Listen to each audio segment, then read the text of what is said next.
Alright, you freaking noobs! Welcome back to this advanced programming tutorial of Python in which we are going to be learning how to add or subtract two numbers.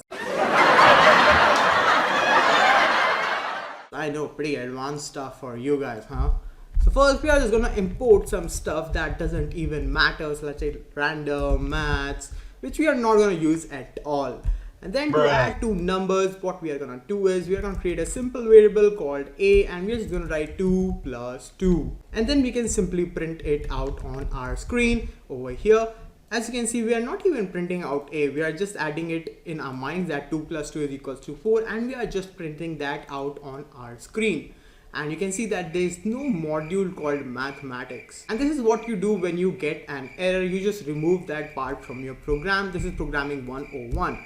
And now you can just run it again and you can see that 4 has been printed out. Now we can do the same thing with subtraction, and if we run this again, you can see that 0 has not been printed because like an idiot we have been printing out 4 over here. And that is why we always print out the variable. So I'm just going to change it with a, and now if we run it again we will get 0.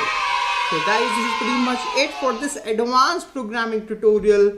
Peace out, and I'll see you in the next episode.